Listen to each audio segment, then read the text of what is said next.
Going on, guys? Orm Swarm coming at you guys again today. I'm going to start doing some player grades, guys. Obviously, season's over, week 17 done.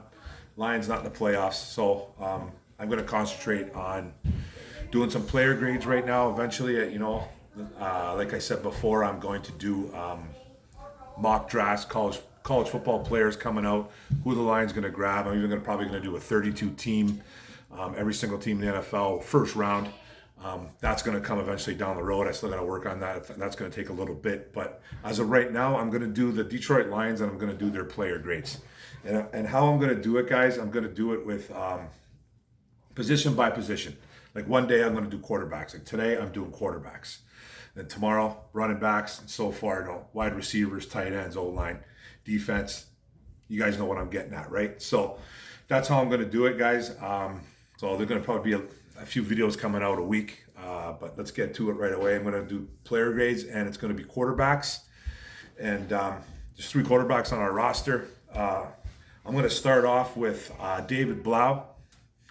Can't really put a grade on this guy. 6 foot, 200 pounds, 25-year-old kid. He got in one game. He went 6 for 10, 60% completion percentage, 49 yards, no touchdowns and a pick. He rushed once for 18 yards. He's real cheap. His contract, I don't really want to get into his money too much, but his money is real cheap. A little bit more next year. But it's a guy that I wish we saw a little bit more of this year. I really wanted to see him especially the last 2 weeks. You know what I mean? When Stafford went down, Stafford got hurt. I was thinking, let's see some David Blau. Like, you know what I mean? Why not? So I can't really give him a grade. It's kind of hard to give him a grade because we just didn't see enough of him, right? So, but I do like him as a backup. I don't think he should take over or anything like that. But I'm not going to give this guy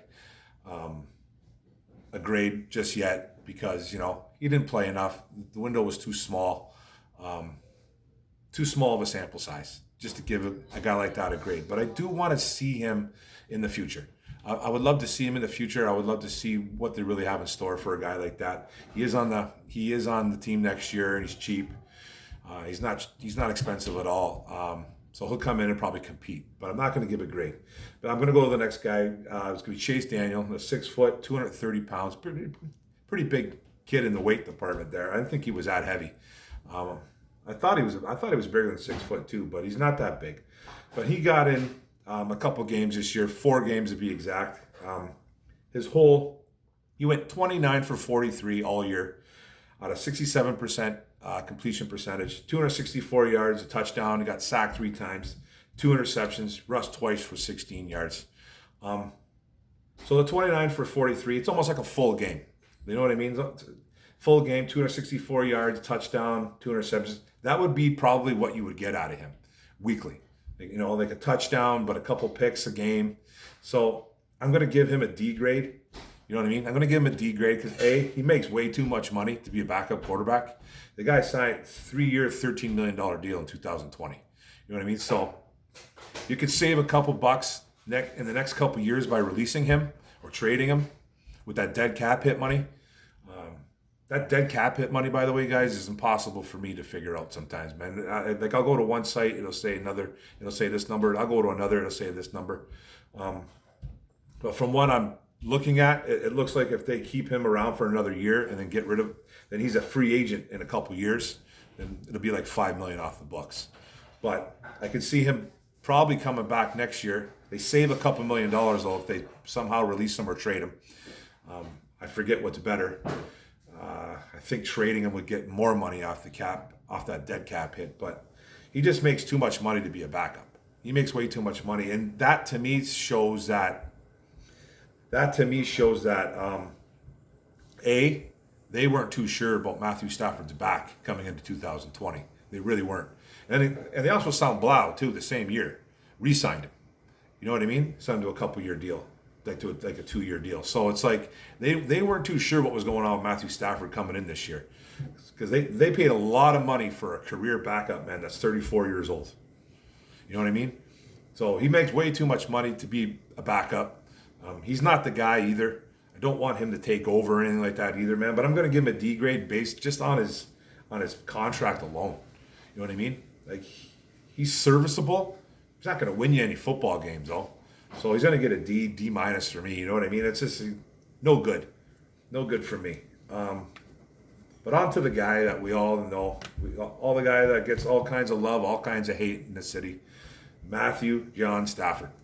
Okay? Now, 6'3", 220 pounds, former first overall pick out of Georgia. We know who he is. He had a pretty good year. I thought he had a pretty decent year this year for all that happened. Losing his number one wide receiver for 11 games. He lost Kenny Golladay for at least 11 games this year. Didn't really have a running game to fall back on. You know, had a rookie wide receiver he was throwing to this year too as well with Marvin Jones and Danny Amendola. And Marvin Jones was forced into a number one role, is a number two in this league, to be honest. Okay, had a nice tight end in TJ Hawkinson who made him look good at times as well too. And it's not just all Matthew Stafford doing big things here. It's not. Marvin Jones stepped up to the plate this year, made himself a lot of money going into 2021. Hawkinson stepped up to the plate, made him look good too as well. And DeAndre Swift was okay in the receiving game. Not as good as I thought he was going to be, but he was okay. Danny Amendola, he just did his thing. You know what I mean? Solid number 3. I think he had a little bit of a down year though. Danny Amendola, and just all around. Stafford, he went 528 attempts, 339 completions, 64% completion percentage, which is pretty good, I think, man. I think to be elite, I think it should be about 65, 66 and up.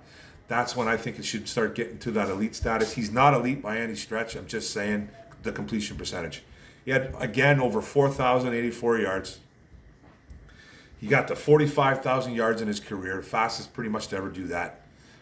26 touchdowns and 10 interceptions. Now, the 26 touchdowns, it could have been a little bit more, but like I said, he didn't have his number one wide receiver for at least 11 games.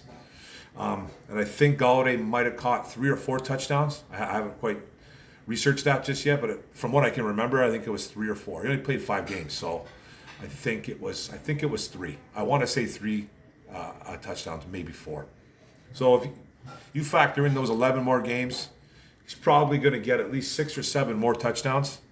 So Stafford probably would have reached 32, 33 touchdowns, probably, I'm assuming.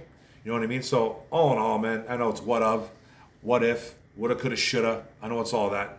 But for all and he did miss a game, Stafford. He started all 16, but he missed some time against Tennessee, and he missed pretty much all the Tampa Bay game. He only had one possession. So he missed out big time. One game, which isn't a lot, but he did start all 16. Man is the Iron Man. He's the heart and soul of the Detroit Lions, whether anybody wants to believe that or not. Now the question is, what are they going to do with him? You know what I mean? What are they going to do with him? But my grade, I'm going to give him a B. I'm going to give him a solid B for all year. You know what I mean? For all the adversity he went through this year, talking about even trading him at the trade deadline again, like they always do, missing out on a lot of players, showing how gritty and tough he is, stands for itself. He is the absolute, like I said, the heart and soul of the Detroit Lions. If you don't believe me, just check out his resume. If you don't believe me, just check out his resume. You know what I mean? I feel for the guy at times. You know, I tend to always say to myself and to all my friends, like, I never feel sorry for football players or sports athletes in general when they get cut or if they get booed or if they get like torn apart on social media because they're multi-millionaires. And Stafford is a multi-millionaire. You know what I mean? But there's just a thing I have with this guy, man. The thing I have, I think he's a great quarterback at times. He's not great, you know what I mean? But he can be great. He's good to very good. He's good to very good to me, you know what I mean? And it's just this organization has failed him over and over again. They can't get him a defense. They still can't get him a running game, even though we we try to get him running backs. And I like Swift, and I like the Adrian Peterson pickup, but we still don't have that attack. 30th in the league. And we're not going to get to that right now. We'll eventually talk about that. But I'm giving him a solid B+. Giving him a B+. Or a B. I'm giving him a B, okay? I'm going to give him a B, almost a B. I should be giving him a B+, but I'm going to give him a B. Should be more because he's tough and what he's gone through, but he's going to get a B. I'm going to give him the B for sure, the B. Just wrote B, and I circled it, so it makes it legit. But, okay, Matthew Stafford with the B. Chase Daniel with the D. Sorry, Chase. And David Blau, you get a no grade. You get a no grade because it's just there's not enough time seeing you on the field in 2020. So that's it, guys. Thanks for my video, and I'll be coming up with the running backs next. Probably doing that tomorrow, the next day, whatever. But stay tuned. Don't forget to hit the subscribe button on the bottom right, guys. Hit the notification bell. Get all my videos, and like and comment. It's all about liking and comment because negative or positive, I'm coming at you. Go Lions. Boom.